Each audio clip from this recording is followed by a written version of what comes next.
All right. Hello, Washington companies.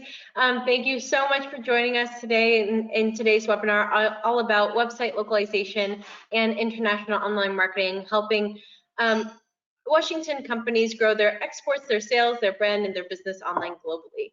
So as people are finishing logging onto the webinar, I'll just start with a quick round of introductions, starting off with my colleague, Susanna Hardy. Susanna is our Chief Content Officer here at IBT Online. She is the person to go to if you have any questions regarding specific content for specific countries, social media platforms, how to condense a website for your international sites. She is the person to talk to. She's phenomenal, and we're super happy to have her on. Next, we have Amandine Crabtree. She's the Aerospace International Trade Specialist at the Washington Department of Commerce. And she's also joined today by her colleague, Susan Nielsen, the Small Business Program Manager for Eastern Washington. And they'll be talking to you guys about the new era services that they have available to you as Washington companies to succeed in these kind of strange times when we aren't really traveling and we still want to do business. And then myself, my name is Samantha Sofici. I am one of the Senior Online Business Development Managers at IBT Online.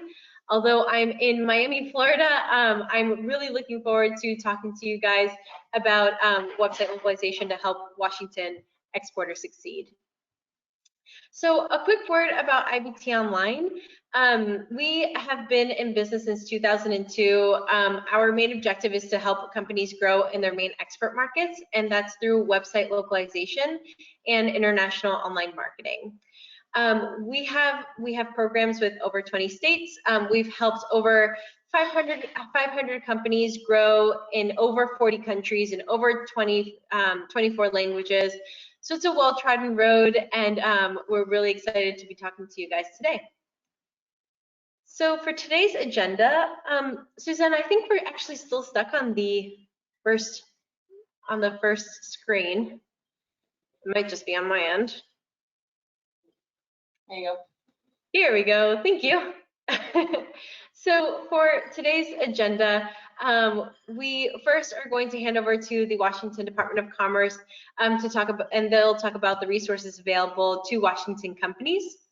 And then we'll go into the online business development tools, like why do Washington companies need to utilize them nowadays. Then we'll go into the actual tools. So we'll talk about website localization and what that means, e-commerce, and international online marketing, and then we'll end with takeaways and a quick Q&A at the end for about 10 minutes. So a couple of other things in terms of kind of housekeeping. We have a few polls throughout the webinar, so if you could please answer those polls when we ask them, that would be amazing. It just gives us a really good idea as to how we can best tailor these webinars for you guys, and it gives the Washington Department of Commerce more information about what you're looking to do as well. So please answer those polls, and at the very end we also have a quick 1-minute survey. If you could just fill that out super quickly, that's also very helpful for us as well. So with that, I'll hand over to the Washington Department of Commerce to kick us off. Thank you. And Susan, do you want to start with a word on the Global Entrepreneurship Month program? Absolutely. Thank you so much for inviting us to share information about Global Entrepreneurship Month activities with your audience today. As Amandine mentioned, my name is Susan Nielsen, and I'm the Eastern Washington Small Business Services Program Manager in the Office of Economic Development and Competitiveness with the Washington State Department of Commerce. This month is Global Entrepreneurship Month, and it is a worldwide annual event that's developed to encourage entrepreneurial thinking and to bring people together who are interested in or are experts as entrepreneurs and business owners. Although the Global Entrepreneurship event takes place for 1 week in November, the Washington State Department of Commerce has been bringing the Global Entrepreneurship Month services and events together throughout the entire month of November for the last few years. This year, we've moved to an all virtual format, coordinating more than 50 live interactive events through Zoom and other online formats such as this for entrepreneurs and business owners from throughout the state. Participants are learning from experts on a variety of topics and are able to ask questions and get answers and follow up with the presenters for more focused information during or after the sessions. We invite you to go to the mystartup365.com website, and I will put this information into the chat box, to register for any of the 15 remaining Global Entrepreneurship Month sessions. And we also have these on replay for the sessions that we are moderating, and you can go and view those or listen to those as you have time, and learn from the experts about their entrepreneurial journey and how they can help you on your journey as well. While you're there, please also visit the programs, tools, and resources pages that include programs such as the Entrepreneur Academy, Size Up, the Thrive program for System for Integrated Growth, which is for second stage companies, Scale Up, and Startup and Co-working Spaces. We also have a county by county listing of COVID-19 resources and funding sources and contacts under the Resources tab. We really appreciate being part of the exporting ecosystem as well. Part of my role with the Small Business Services Program Group is to work with businesses and owners, including second stage businesses, and explore exporting as a way to grow and expand their business, customer base, and global reach. I'm working with 2 second stage companies right now who would not have considered exporting as a longer term growth strategy previously. I hope that you'll join us for the remainder of the Global Entrepreneurship Month sessions today through November 30th. And as I said, I will try and get this information into the chat box, and as far as links, and be able to provide those to you so that you can register if you are interested. Thanks so much, Amandine, and thanks for having us be part of your presentation today. Thank you, Suzanne, and you're welcome, and congratulations on the great program. I mean, they've worked really hard to organize all those events, so kudos to you. That's a lot of work, and I'm hoping companies, find the value in them as well. So just a quick introduction about myself. I'm the Aerospace International Trade Specialist for the Small Business Export Assistance Division of the Washington State Department of Commerce. And I've been in this role for about a year. I used to work for Commerce before, though, in aerospace as well, but bringing in investment into the state. That was like 3 years ago, but I'm happy to be back, and especially in this environment, it's rewarding to be able to help companies as they need it the most right now. So I'm very happy to be back at Commerce. And so today I just want to give you a quick overview of the type of services that we provide in our division. Susanna, if you want to go to the next slide.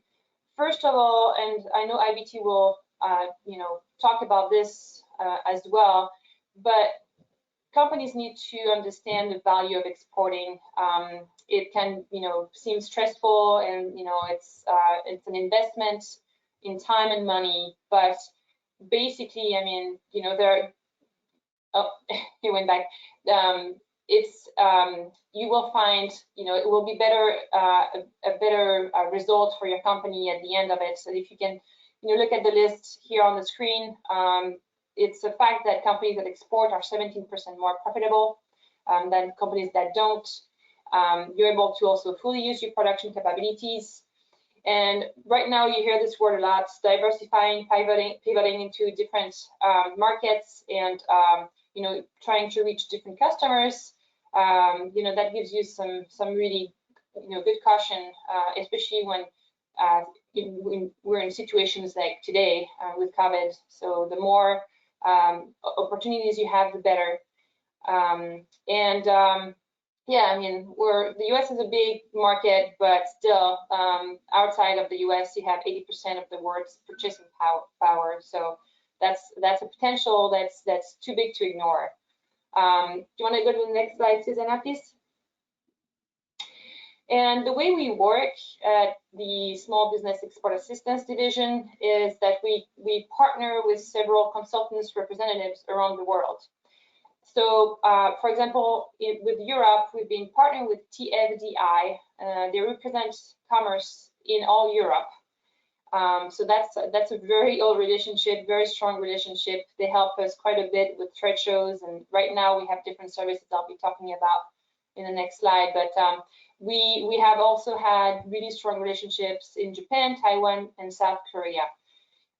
In the recent weeks, we actually created more contracts, one with Canada, we're working with one on Brazil, and then Israel. And so that gives us a really good base all over the world for you guys to expand your business. So Susanna, can you go next to the next slide, please?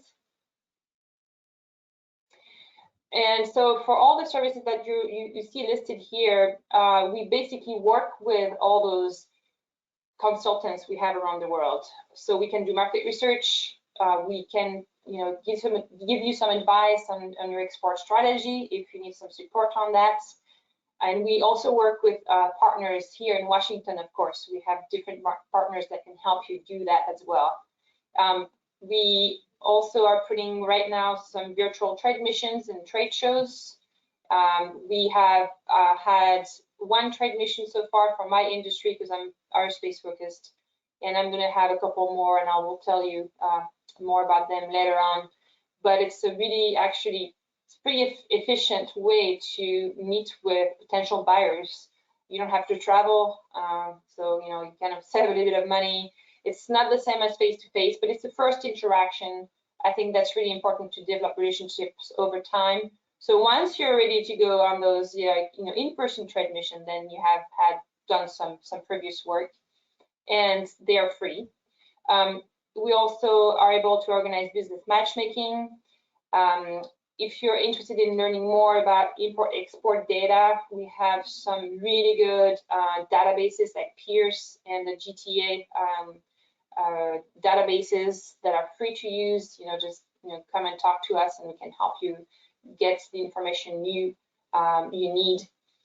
We're doing lots of webinars, like everybody else. Like today. I mean, we're really trying to educate people on why they should be exporting and where. We've had several. I had one a couple of days ago on a material called graphene that came out of Manchester, UK. So we had a webinar with the University of Manchester. Lots and lots of different webinars you can enjoy for free as well. If you look on the Commerce website, you'll see a list of them. And I talked about leveraging all our partners, for lending, for strategy, it goes on, and I have a whole list I can share with you as well if you want to chat later. Susanna, go on the next slide. I want to talk about the state trade expansion program because it will be useful for all of those different services we provided. It can help you partly finance some of those activities. So recently we got awarded our 9th grant, and it's the biggest one we actually ever got, $1.35 million, and that came from the Small Business Administration. And basically you can use vouchers, and usually it's one voucher per year per industry, and you can use that to design, like you see the list, design international marketing, advertising. You can use it for boosting up your international presence online, and IDT will talk a lot more about that. Transiting, you can use it for improving your SEO, website localization, and you can also use some of the US commercial services. You can use it to go to trade shows later on when we can go in person, because right now it's mostly free on our end. And then you can also use it for compliance testing for your products and more. This is just a short list, and I will put a link to the website on Commerce, on the Commerce page, so you can get more information about the program. But since we're talking today about, how to get more visibility internationally using your online presence and doing, localization and, SEO work and translating your website, this is, if you're a small company, and there are some guidelines on that as well. If you're an eligible small business, you can apply for a voucher to help you pay for those services. So I encourage you to look at it and come back to me if you have questions. So that's that. And then right now, anyways, for my industry, we're trying to also support local events, and there's a conference in Aerospace in February, and we're looking to give some vouchers for that, just in case you're in Aerospace today. These are the coming events. So you see all the Aerospace events on one end, and I think Susanna and Samantha will share the slides, so you can take a look at all those events happening in the next year. And so Aerospace, we're also helping companies in advanced manufacturing, clean tech, maritime, life sciences, global health, information and communication technology. So actually, I want to introduce my team very quick. Some of them are listening right now, but if you want to go to the next slide, Susanna. So I'm Amandine Crabtree, and I'm Aerospace, but my colleague Tammy Dietz does advanced manufacturing, clean tech, and maritime. Carl Dahlgreen does life sciences and global health, and Julie Monahan does information and communication technology. So, if you fall under one of these industries, please feel free to reach out to any of us. And if you don't fall under these categories, don't worry, just reach out to any of us, me, it's totally fine, and then we'll help you connect and we'll help you with your project. So this is very condensed on all the services we provide. Please reach out. Happy to talk to you on the phone, on Zoom, and take you abroad. So thank you so much. Thank you, Amandine. That was fantastic. And as you said, it's really a great service. And before we actually start talking about virtual tools, we wanted to actually launch a quick poll and ask some of the audience, how are they, have you already used some of the services of the Washington State Department of Commerce? Have you been in touch with SBEA? If so, have you used many of them, just a few? Are you still thinking about it? Or, also, would you appreciate more information? Do you want someone to send you an email and let you know some more information, or send you some links for that?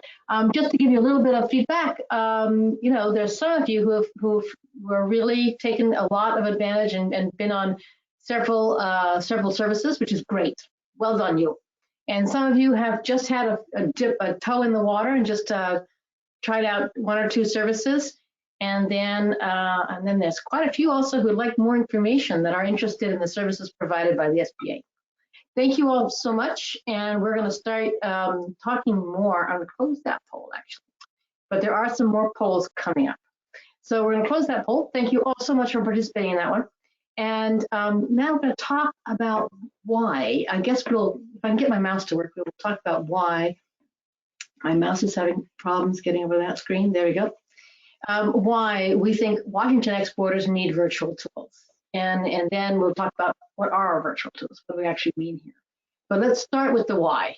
And I guess, especially in the last throughout 2020, I guess we've been very struck by the fact that our companies that we talk to, from manufacturing, aerospace, service companies, everything, they're really focused on four big items, four big concerns, four big challenges. And with COVID and all that, so it's looking after employees, cash flow, and supply chains, and how to maintain partnerships. And then another one for them is how do we generate sales? How do we generate sales? How do we grow our sales? What about exports? How do we grow our business? And that's really where we come in. The point about a website is to generate leads. is to drive sales. The point about online marketing is to generate leads and push sales. It's all about long-term brand awareness to make sure that you have pricing power, and brand awareness means also lead generation. So what we are focused on and why we think it's really important to have online tools, virtual tools, is because we think they help you grow your business. So that's the why. And I guess the other part of that why is that, in a way, everyone's online. And I just thought, I mean, we say these sort of things, but it's worth taking just a second to look at the big picture numbers. This is October 2020. As you can imagine, 2020 is a year when a lot of people went online, but nonetheless, even so, 4.66 billion people, that's 60% of the world's population, is online. And that grew by 7% last year, 7.5%. So big growth number. And they're online for 7 hours a day. 7 hours a day, 4.6 billion people. And it's as I said, it's growing, and particularly 2020, but 2019, it's been growing for a couple of years. Okay, got a big growth spurt because of COVID, but nonetheless, I wanted to draw your attention particularly to social media, which is still growing at double-digit figures across the world. So, mobile phone use is growing, internet use is growing, social media is also growing. So in conclusion, I guess, if we were to sort of snap it into one, why we think, the question of why should you bother with these online tools? Why do you need localized websites? What would you do with them? We think that you benefit from them because they drive your sales, because the world is online. It is the best way to reach your clients. And it's actually, if you're a small, mid-sized company, it's actually really good news. You know where your buyers are, you know where your sellers are, your prospects, your leads, your suppliers, your employees, your future employees. You know where they all are. All your leads can be found online and communicated with online. Susanna? So that's, I think, yes. Can I add something to this? Because of course. For my industry, and actually that was before COVID, so now even people who are not born with internet are following. But when a procurement person, and that's true especially for Europe, a procurement person is looking for a new supplier. So that's for aerospace, but I'm sure it's valid for the other industries, especially manufacturing. The new generation, and there are a lot of young people right now in Europe doing this kind of job. They start by looking if you're online. They're gonna type in their Google, I'm looking for a supplier of seat parts. And if they can't find you, well, that's one thing. If they can find you and your profile is not, doesn't meet their standard, they're just gonna be like, nah, they don't tell me exactly what they do, I don't understand, the visual is bad. They're going to go to the next company. I have a friend who works for a really large corporation called Forestia, and she actually told me that. It's like, if I can find a company, and if I don't think that they don't show their process, or they don't show like how they can provide value to my company online. So before they actually talk to them, she doesn't bother calling them. We hear this a lot. Absolutely. Yeah. Amandine, absolutely. We hear this a lot. And we'll actually get into that quite a bit, because a lot of B2B companies are a little bit perhaps behind the curve sometimes online, and that is your showplace. Yeah. Before you go and do business, you're going to check someone out, and you will check them out online. Yep. So if you've got a lousy website, if you're not secure, if you're not using encryption, all those things, not good. So absolutely agree with that. One of the key things that we'd like also for Washington companies and for exporters, especially for exporters, to understand is this notion also of an international buyer persona, and that your international buyer persona can be perhaps different from your domestic buyer persona. Just because you know your domestic buyer persona does not mean that it's going to be the same for your international buyer persona. Let me take an example. Amandine will be pleased because it's a French company. And I've listed some questions here on the left that I think might be helpful for you to think about. How do I get a buyer persona? Are there multiple buyer personas? Are distributors buyer personas? In what ways are their journeys different?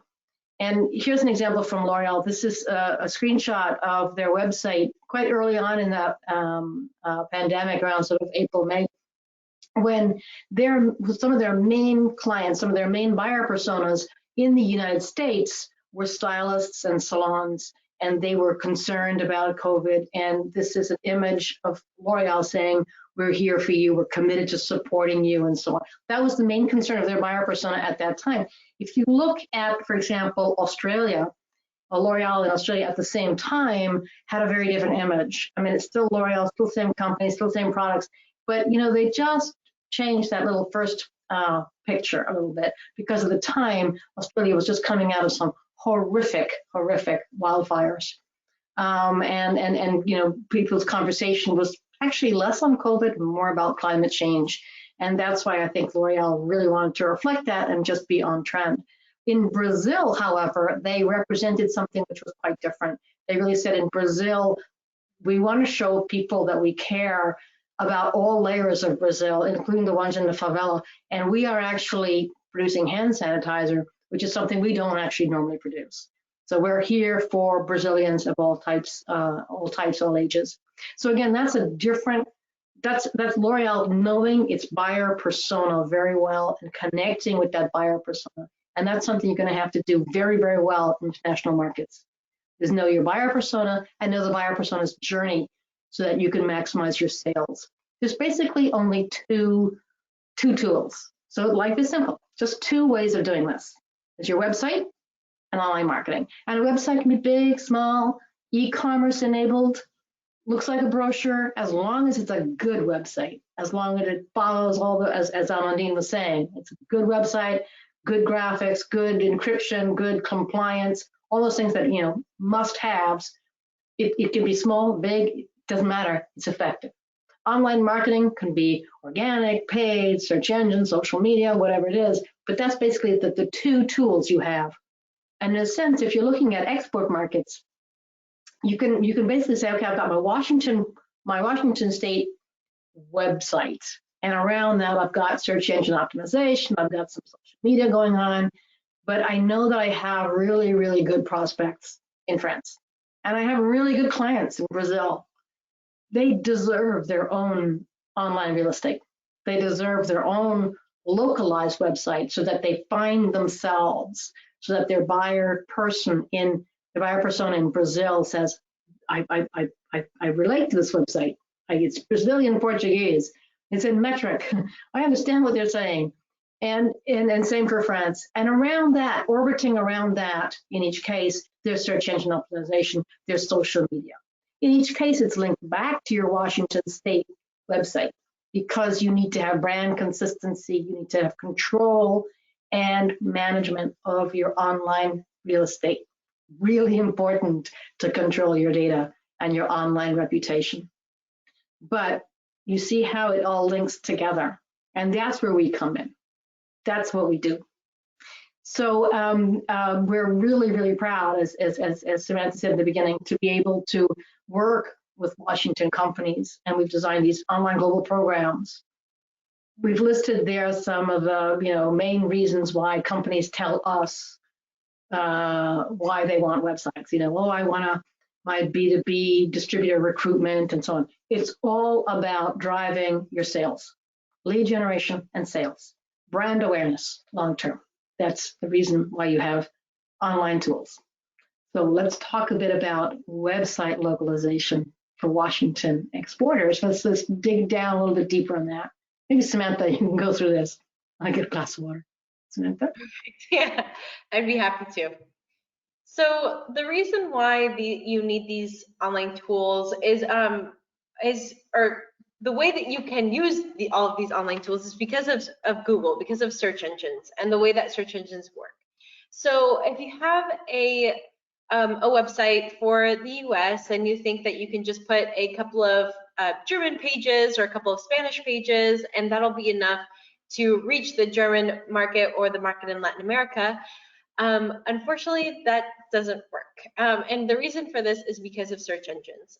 So there are 192 country and region specific search engines around the world, or Google specific around the world. And they are all extremely searcher centric. So Google wants to pull up the most relevant piece, the most relevant websites in a matter of milliseconds. And that is why you have to have a localized website. You need to make it as easy as possible for Google to recognize that your website is dedicated to that market.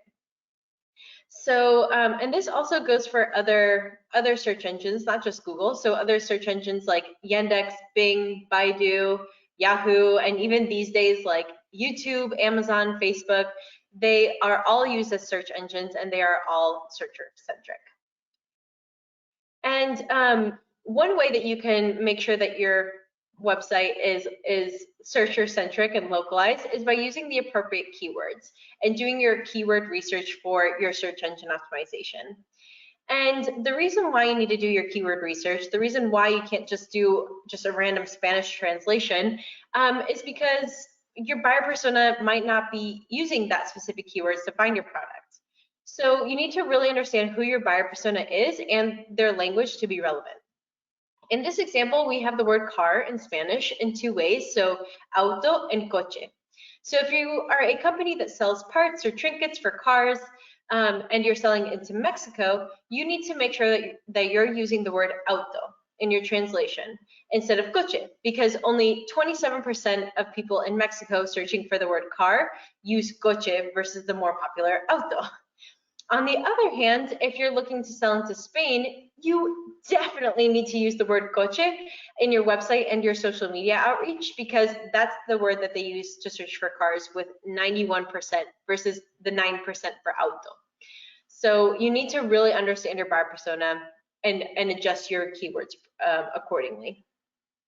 And a really nice practical example of this is, so Susanna, who's in the UK, and myself in Miami, we both searched for squeakless dog toys because we both have dogs that love to play in the background whenever we have webinars, it seems like. So we both did a search for squeakless dog toys on our appropriate Google. So I did on google.com and she did on google.co.uk.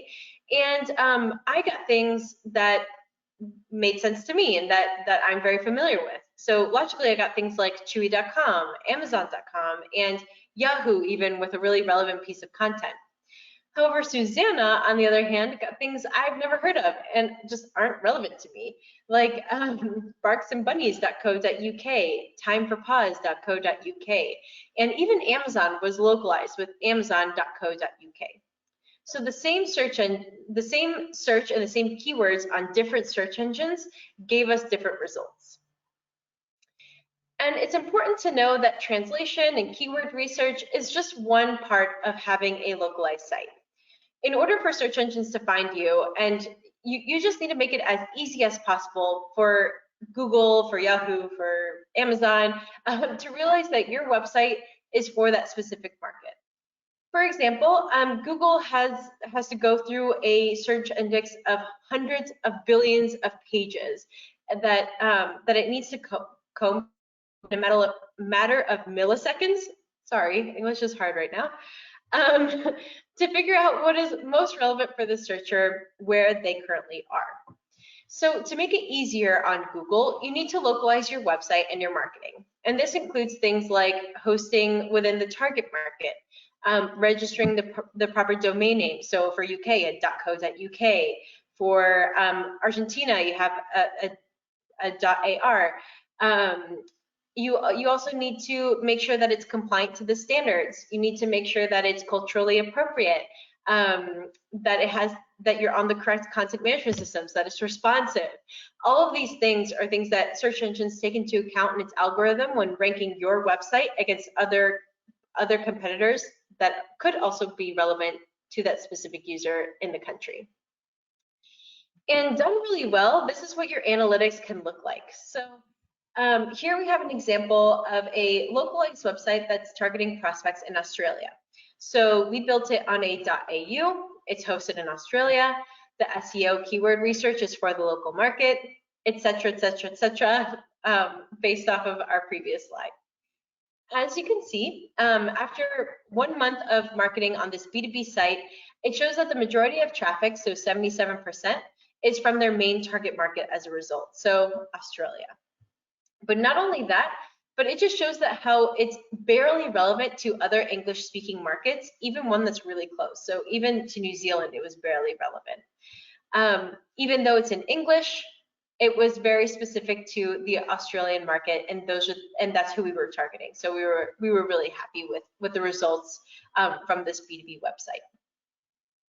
So if you're interested in localizing your website, if you're interested in having a website that is dedicated to your top target markets, whether it's China or Brazil or France or South Africa, we have programs available that you can use the Washington State STEP funding to use towards these programs. So here we have our 2 website localization options. The first one is a 2-market expansion, where we would create 2 localized websites for your top 2 target markets, but localized to your top 2 target markets. So, but based off of your US site. So we'll go through a whole localization process, including proper domain names, local hosting, SEO keyword research, industry-specific translators, regulatory compliance, and so much more. And by having these websites, it'll help you be found, be understood, and be easier to do business with in your top target markets. Option A is $12,000, but there are those step grants available to use towards our services. So just keep that in mind and make sure to get in touch with the Washington Department of Commerce if you're interested.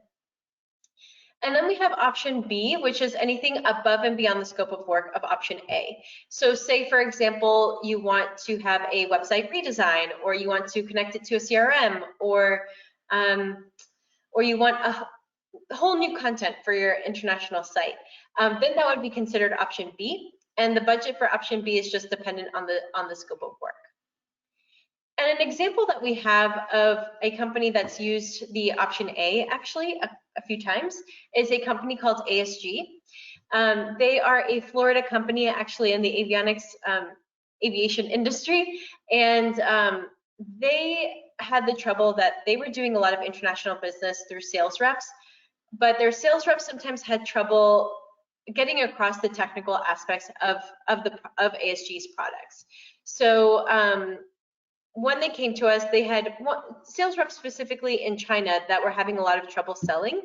So we started by making a website for them in China and another one in Mexico through option A. And so the salespeople were able to use these websites as their #1 sales and marketing tool to help them sell to these airlines. And it was actually because of their Chinese website that they got a $500,000 airline deal with Hainan Airlines, which they were really happy about. And we actually have a case study of Hugo talking about it too. So, I mean, they still go to trade shows and trade missions, but they have these websites in the background to help support the company and help do a lot of the work for them. So people can just go on their website, learn about their technical products, and then talk to Hugo. So it's worked out really well. And then another company that's done option A with us is a company called Bullman Products. And Bullman was really interesting because they have multiple buyer personas. They work in multiple industries because they sell paper products. So they sell to people from butchers all the way to primary school teachers. And they sell mostly through distributors internationally. But what they were struggling with is they would sell to the distributor, then the distributor would sell to the end consumer. So Bullman and the end consumer were completely disconnected. The end consumer didn't know Bullman, and Bullman didn't know them. So they asked us to create these localized websites for them, and now it works in conjunction with the distributors. So traffic goes to their international Bullman sites, and then when they want to purchase, it links it to the distributor where they can finally make the purchase. So it's completely shifted their business model, where now Bullman knows who their customers are, and the customers know who Bullman is and their products. So it's been really nice. And we have a case study of Anne talking about that as well. So, and they've gone online global in multiple markets, which you would talk about. Samantha, can I interrupt your flow a second? And I wanted to launch a poll about this too, because I just wanted to ask, again, I sort of want to get a little bit of feedback from the Washington companies that we're talking to now.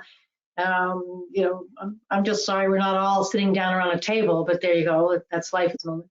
But we wanted to ask you, you know, would you like more information on this? Are you interested in this option A or option B? You know, basically getting localized websites for your export markets. If so, let us know, and we can either, you know, circle back to you at some point or whatever. I launched the poll and I have a huge response. Thank you very, very much for that. That's great. The vast majority of you have already voted. Thank you very much indeed. I'm going to close that poll. There are a couple more polls coming later, but I'll close that poll and turn back to the slide deck. And I'm conscious of time, so I will go through this next one quite quickly because e-commerce is obviously a major important aspect. So I'm just going to do some highlight slides for you, but if you have an interest, let us know, and guess what, I've got a poll coming for that too. So the first thing I really wanted to talk about was e-commerce. We all know it's huge, but did you know that B2b e-commerce is about 3 times the size of B2C e-commerce? So if, you know, and for manufacturing companies, we have said in the beginning with Amandine that sometimes, you know, B2B or manufacturing companies can be a little bit behind the curve on these websites and online marketing. But, you know, increasingly we're seeing, you know, very active on basically an e-commerce website. And that's, you know, it is, as I said, 3 times the size of B2C. So e-commerce is not just about buying shoes online and Singles Day and Black Friday. It's about purchasing across borders for companies. So really important there. You know, as Amandine was saying as well, people search online before they make the purchases, and they compare companies, and what they're comparing, subconsciously or not, is what your website looks like. So one of the things as well we wanted to say was, you know, some of the main channels that B2B companies also use for brand research are search engines. You know, they go on Google and they go on social media. That's the second largest channel for brand research. Now, obviously, these numbers here on this slide about 2019 is B2C e-commerce, $3.5 trillion, China being by far the largest. As I said, B2B is 3 times the size. You basically have a couple of options if you are looking at strategies to go online for e-commerce or starting to look at e-commerce for international markets. You can have your own website, localized website, Brazil, France, China, Saudi Arabia, whatever it is, and link that to marketplaces. Link it to an Amazon, link it to your distributor, whatever it is. This is the case for Bowman, for example. That's one option. Option 2, you build everything internally. You want utter control. Control freak, you want your own e-commerce platform, your own software, everything. And I guess the third is kind of a little bit of a combination where you can have some parts of it on your own and some parts you outsource to a marketplace, an in-marketplace, an in-market partner, an in-market distributor.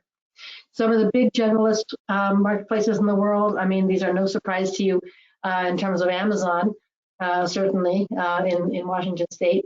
But you know, it's worth thinking also if you're going internationally about some of the other big ones, because sometimes, okay, Amazon has a global reach as well, but you know, if you're looking at China, no, you really need to be on Alibaba. If you're looking at Latin America, you might want to think about Mercado Libre, just because it has such a strong presence there as well. So again, there are options, and we would say before you automatically go to Amazon or Amazon Business, think of some of the alternatives. And there's, you know, I've listed here on this slide, there's something like 153 different online marketplaces. Those are just the ones that I found, you know. So it's worth doing some thoughts about how you want to appear and where your buyer persona is going. So if your buyer persona doesn't naturally go to Amazon or Amazon Business, maybe they do go to Mercado Libre, or maybe they go to Flipkart, owned by Walmart these days, but hey. So choose your marketplace well. Those are generalist marketplace, and obviously your in-market distributor also acts as a marketplace. If you're going to go your own route, make sure that you have a really strong e-commerce platform software. There's some of them just do not work internationally. They are not stable enough to work internationally. So careful on that. I'd say the big four that we see again and again, and that we work with most: WooCommerce, BigCommerce, Magento, and Shopify.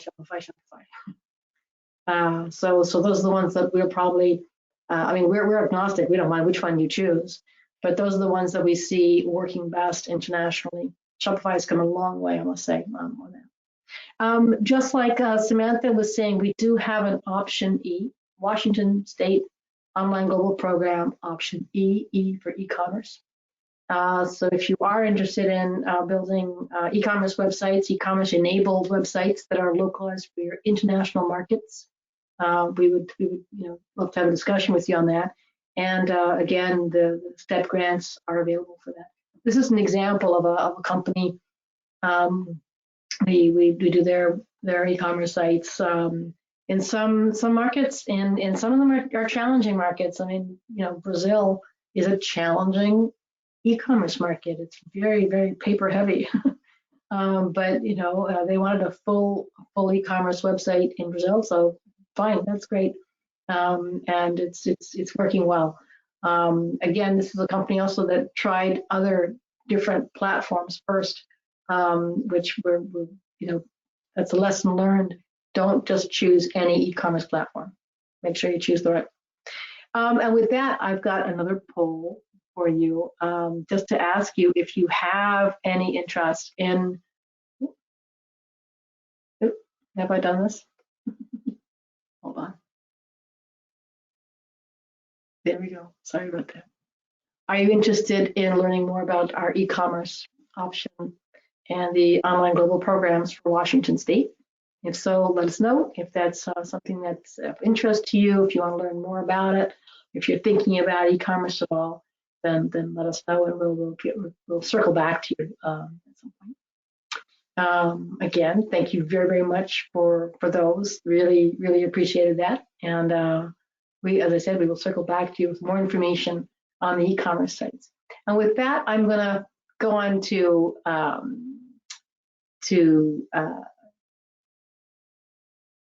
Samantha, back to Samantha to talk about online marketing. Excellent. Thanks, Susanna. So with all of these new active social media users coming online, 453 million to be exact, it's no surprise that one of the main things everyone is doing is communicating. Over 43% of internet users are using social media for work purposes, and people are actually spending an average of about 2.5 hours per day on average on social media worldwide. And all of this is really good news for companies and exporters. It means you know exactly where your clients and your prospects are and what they're doing. They're all online and they're all on social media, so you can use this. And online is not just for typical B2C companies, it's actually for everyone.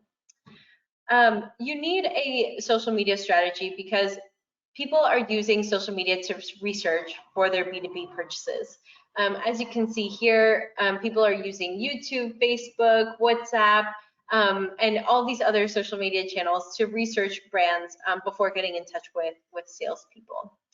But there's also other reasons why, other than people are actually using it, but you can expand your other marketing efforts by using social media. So your content has a chance to be seen by a wide audience, and hopefully the right audience if you did your proper buyer persona research.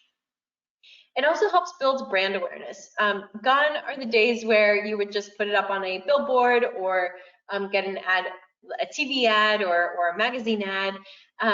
With social media, you have the ability to bring brand content directly to your customers, your partners, and your prospects. And now you can be exactly where your audience is and interact with them at the right time and the way that they want. And it's also one of the most powerful ways to connect with your audience. Social media is meant to be a relationship builder, a way to communicate. There was actually a report by Sprout Social that says that when consumers follow a brand on social, 67% of consumers are more likely to spend more with that brand, and 78% say that they'll visit the brand's physical store. So all of this, and on top of that, online tools, social media, and website and the like, they level the playing field. It can make you seem like a much larger company than you actually are if you have a well-managed and modern website and social media strategy behind it. And in order to take advantage of all of these numbers, we have a couple of online marketing best practices. So, we've already talked about having a localized website as a local springboard. So having a localized website for your top markets, and then having a communication policy surrounding it. The second is know your audience. So know your buyer persona and their buyer's journey. Set your goals for your social media strategy, choose which platforms are worth your resources, answer all comments and mentions, keep learning, and don't stop. So in social media, it's really, really important to know your audience and understand how your audience interacts with you on social media to get a really good idea as to what the analytics are actually saying. So here's a great example of how different buyer personas interact with social media campaigns. This is an example from a Facebook campaign where we were promoting the same product with similar imagery and message, but of course localized to each individual market so that we were relevant to the local audience. So if we look at the results for this specific post, for the UK, we had over 1,200 engagements, and we were super, super proud of that. But then if you look at Mexico, we were blown away with over 20,000 engagements. So if we stopped our analysis at these kind of vanity metrics, we could infer that our campaign in Mexico worked a lot better than the one in the UK, right? Well, not necessarily. So if we look at these graphs, here we get a much better picture of the full buyer's journey and what's going on in the background. So you need to know each market specifically and how they react to understand the numbers in several ways. So for Mexico, for example, we know as a company that Mexico engages pretty easily. They're incredibly reactive and responsive. They love to leave likes and comments and shares and mentions, unlike the more reserved Brits. But if you look at the actual conversions, and in these graphs, it's the yellow and green bars, and that's what mattered to the company at this point, the numbers are actually pretty similar. So we know from experience that to get those levels of engagement or conversions in Mexico, in order to get that level of conversion in Mexico, you need to have that level of engagement. In the UK, however, less engagement doesn't necessarily mean lower sales. So each market is specific, and you need to take into account the market specifics and the buyer personas. So taking a look at the second best practice, which is set your goals and your social media strategy, it's really important to be aligned with your overall business strategy. This will also give you a starting point to decide what you want to achieve and how you're going to monitor this, or what metrics you should really focus on. So as with your business goals, you want to make sure that your social media goals are SMART. So specific, measurable, achievable, relevant, and timely. And if you take social media here as an example, we can see how in a single platform, let's say Facebook, you can already tailor your activities and goals with your overall objectives of your business. And you can see that in this table. So along with that, you need to choose which platforms are worth your resources. You don't want to spread yourself too thin. It's just, we understand that there's so many platforms, there's so many places that you can be. I think Twitter actually just came out with like a version of stories. So it's just like, it can get a little bit overwhelming for businesses trying to go into social media domestically and internationally. But that's why it's important to really understand the best social media platforms for the markets that you're trying to go into. So if we take a look at this world map, you can see that Facebook pretty much dominates in terms of the main social media network around the world. However, what's interesting is if you take away Facebook and you see the second, kind of like the second place winners of social media, you'll see that Instagram is actually doing really well. Twitter is doing really well in other parts of the world, like in Africa.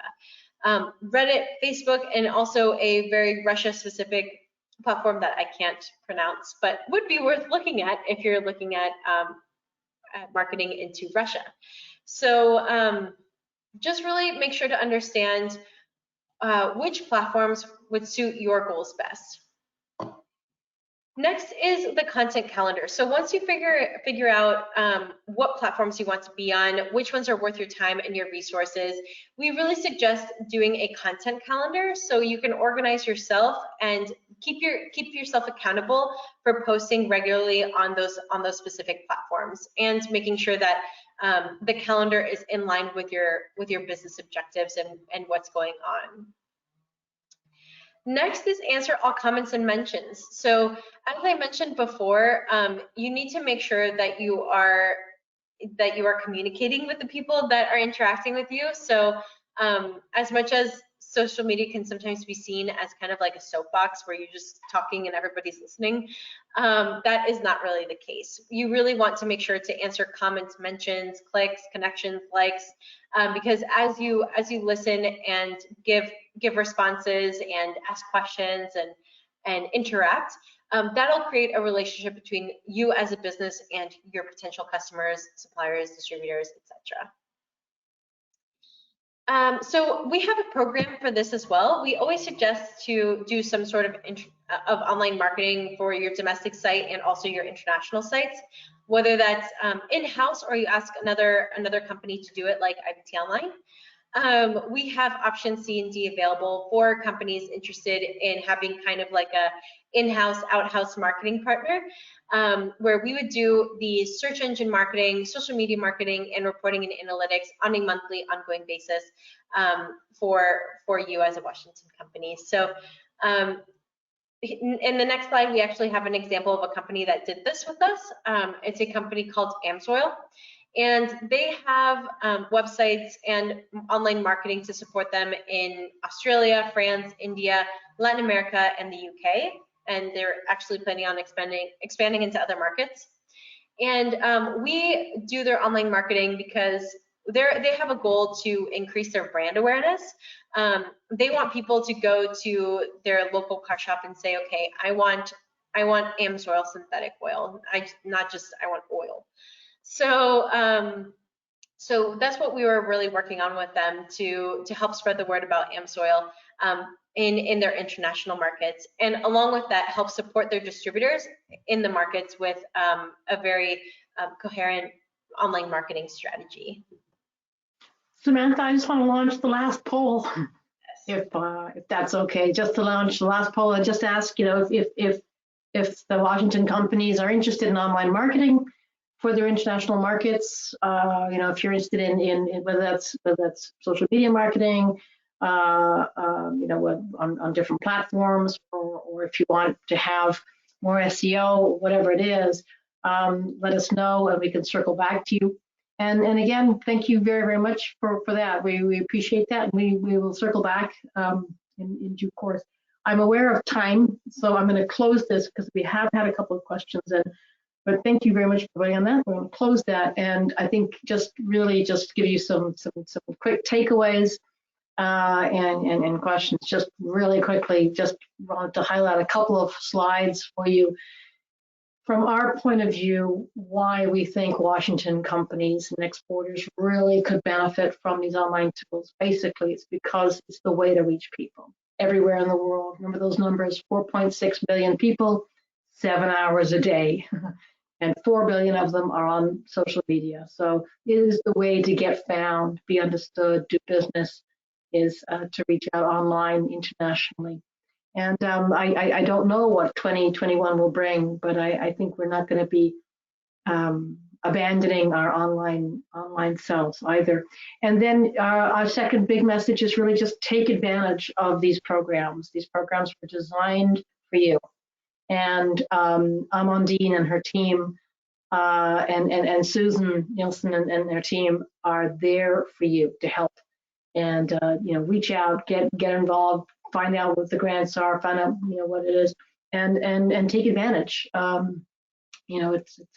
It's a really, really worthwhile program, and as Samantha said, a well-trodden path as well with good success track record. As I said, I'm very aware of time, and we are at the hour. Currently, there are 3 questions that are coming back quite often, so I will just ask those ones. But first of all, yes, you do get a recording of this presentation in your inbox. You might have to check your junk box because it's generated automatically. But if you registered, you will get a recording from it. Another questions that are coming back, and I'm going to condense them into sort of one question. Amandine, maybe you could answer this one as well, which is just basically, do I apply to you or to Amandine, or to the Washington Department of Commerce? Where do you apply? How do you apply? Yeah, we're actually managing the grants, so you come to me directly, or if you if you're a different industry than aerospace, feel free also to go to my colleagues whose contact are on the PowerPoint I shared earlier. But any question you have, just if it's easier to come to me, totally fine. That's very kind. Thank you. Yeah. And Amandine's email is there on the slide. Right, and then I put the link to the page also for the grants. So if you have questions, the guidelines are on there. The application form is on there as well. You can take a look and come back with questions. Yeah, and Susan has put a lot of the things in the chat box as well, which I would suggest you, if you want to grab that on the chat box thing as well. Samantha, a couple of questions. First of all, how long does it take you to do the websites? Yeah, great question. So for option A, it takes about 3 months. It can be done in less time if communication is really good between your side and the technical team. Thanks. Samantha as well, if I get a website, localized website, can I make it into an e-commerce site? In other words, I think the question is, can I change it over time into an e-commerce? Absolutely. So all of the websites that we create, you'll have access to the back end, so you can actually do that yourself, or you can ask us, and we would be happy to make it an e-commerce platform down the line. Okay. There's some other questions that are quite technical. They're about content management systems and things like that, and hosting. And I'm very conscious of time. I don't want to stretch people's patience. We're all webinared out. We will circle back to you directly with these answers on the technical side. I wanted to thank my colleague Samantha for a great presentation. Thank you so much, and for organizing and putting together the slide decks and everything. Thank you very, very much indeed. Susan and Amandine, great, what terrific services you provide for Washington companies. And thank you very, very much for taking your time today to join us and help us talking to Washington companies about Aerospace International, but also about your services and localized websites. So thank you very, very much indeed. Most of all, thank you all to the Washington companies who have participated and lasted over an hour with us today. Thank you all so much. We hope to see you all soon online. And, maybe we see you all in person too. That would be really magic. Take care, be well. Thank you all very, very much, and see you all soon. Thank you very much for your time. Bye-bye. Thank you very much, Susanna and Samantha. Thank you, everybody. Thanks. Thanks, Amanda. Bye-bye.